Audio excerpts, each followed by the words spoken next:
భూ తగాదాల్లో కొడుకుతో కలిసి సొంత మరిదినే హత్య చేసింది ఓ వదిన. భూమి విషయంలో మాట్లాడదామని పొలం వద్దకు పిలిచి దారుణానికి పాల్పడింది. సిద్దిపేట జిల్లా తుపాక మండలం రాజకపేట గ్రామ శివార్లో ఈ ఘటన చోటు చేసుకుంది.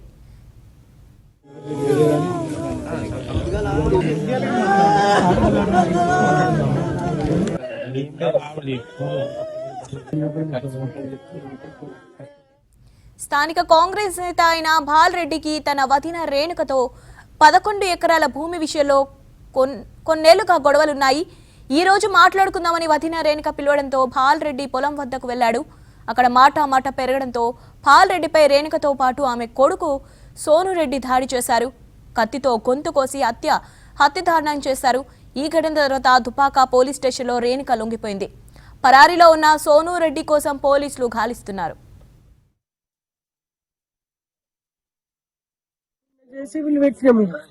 జేసీబీలు పెట్టి ఆడ గుడ్డం సాపు చేపించుకుంటున్నాము. ఇద్దరు వచ్చి ఆపేసిరట. వాళ్ళు తల్లి కొడుకు కలిసి ఆపేస్తే నేను మళ్ళీ కొడిపోయి వెళ్ళిపోతే మళ్ళీ నాకు ఫోన్ చేసిండు మా అన్న, చెల్లి ఆపేసిరు రా నువ్వు వస్తే అని అంటే, నేను ఇప్పుడు పొద్దున వస్తా అని పొద్దున్న 10 గంటలకు చూసుకొని 10 గంటలకు వచ్చి సిఐ సార్కు కంప్లైంట్ రాసి ఇచ్చొచ్చిన.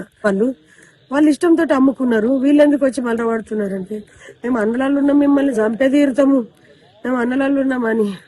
ఒగ్గు తిరుపతిని పట్టుకున్నాడు, సత్తల్ల పిల్లగాని పట్టుకున్నాడు, దామోదర్ రెడ్డి గారిని పట్టుకున్నాడు.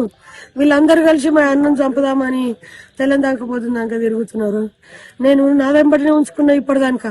నా వెంబడి నుంచి పిలిపించుకున్నారు, ఫోన్ చేసినట్టున్నారు. ఇక్కడ వచ్చిండు. ఇక్కడ వచ్చే వరకలనే వాళ్ళు రాజయ్య ఫోన్ చేస్తే లేపుతలేడంటే, అక్క నువ్వు చేంజ్ అంటే ఫోన్ చేస్తే వాళ్ళు నా లొల్లి పెట్టుకుంటుండ్రు.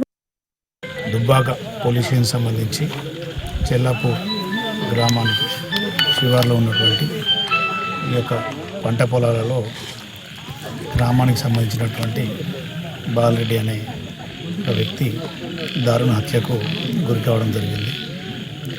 దీనికి హత్యకు ప్రధాన కారణము భూ సమస్యలు, భూ తగాదాలుగా ప్రాథమికంగా తేలుచున్నది. ఇది గత కొంతకాలంగా ఈ భూ తగాదాలు నడుస్తున్నట్టుగా తెలుస్తున్నది. దీంట్లో ఈ చంపిన వారు ఎవరైతే ఈ రేణుకారెడ్డి మరియు వాళ్ళ కొడుకు సోనురెడ్డి.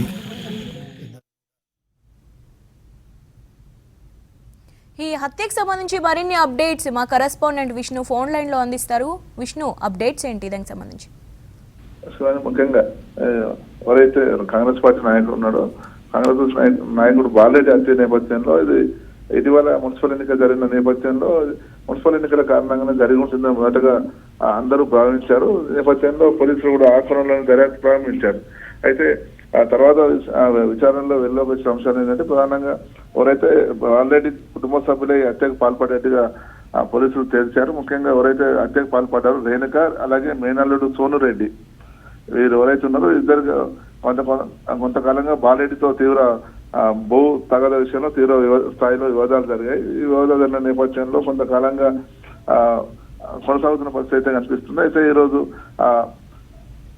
దుబ్బాక మండలం రాజకపేట శివార్లో ఉన్న 11 ఎకరాల భూమి విషయంలో ఈ గొడవ ప్రారంభమైంది. అయితే ఈ నేపథ్యంలో దీని విషయంలో మాట్లాడదామని ఈరోజు రేణుక బాలరెడ్డికి ఫోన్ చేసి అక్కడి పొలం వద్దకు రామని చెప్పడంతో, సాధారణంగానే గతంలో అనేక పంచాయతీలు జరిగిన నేపథ్యంలో ఈ రోజు కూడా దాన్ని అనుమానించకుండా బాలరెడ్డి అక్కడికి వెళ్ళడం జరిగింది. అయితే అప్పటికే పక్కా ప్లాన్ తో ఉన్న రేణుక కావచ్చు, అలాగే అల్లుడు సోనురెడ్డి కావచ్చు, బాలరెడ్డిపై దాడికి పాల్పడ్డారు. కత్తితో పీక కోసి హత్య చేసే పరిస్థితి కనిపిస్తుంది. అయితే గతంలోనూ గొడవ జరిగిన నేపథ్యంలో బాలరెడ్డికి ఎలాంటి అనుమానం రాకుండా వీరు వ్యవహరించిన నేపథ్యంలో ప్రతిఘటించే పరిస్థితి లేకుండా పోయింది. నేపథ్యంలో ఇద్దరు కక్ష ముందరగా రాయితో కొట్టిన నేపథ్యంలో తర్వాత గొంతు కోసి హత్య చేసినట్టుగా అయితే సమాచారం వస్తుంది. అయితే మొదటగా ఈ హత్య జరిగిన వెంటనే ఇది మున్సిపల్ ఎన్నికల నేపథ్యంలో తగాదాల కారణంగా జరిగి ఉంటుంది. ప్రత్యర్థులు హత్య చేసి ఉంటారని మొదటగా భావించారు. నేపథ్యంలో దుబ్బాక ప్రాంతంలో తీవ్ర కలకలం రేగింది. చుట్టుపక్కల ప్రాంతాల నుంచి కూడా భారీగా అక్కడ తరలి వచ్చిన పరిస్థితి అయితే కనిపించింది. అయితే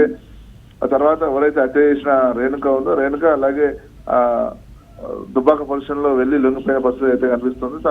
తానే హత్య చేశారని 11 ఎకరాల భూ వివాదంలో తన అన్న దీనికి సంబంధించి ఎలాంటి కేసు తేల్చకపోవడంతో తను హత్య చేసినట్టుగా రేణుక పేర్కొన్న పరిస్థితి అనిపిస్తుంది. అయితే ఎవరైతే రేణుకకు సహకరించిన అల్లుడు సోనిరెడ్డి ఉన్నాడో సోనిరెడ్డి ప్రస్తుతం పరాల్లో ఉన్నాడు. దీనికి సంబంధించి దుబ్బాక సిద్దిపేట ఏసీపీ రవీందర్ రెడ్డి ఘటనాస్థలికి చేరుకుని మొత్తం క్లూస్ సేకరించిన పరిస్థితి కనిపిస్తుంది. దీంతో పాటు విచారణ వేగవంతం చేశారు. అయితే ప్రస్తుతానికి అయితే పోలీసులు కేసు దర్యాప్తు చేస్తున్నారు. Shivani. Right, thanks for update Vishnu.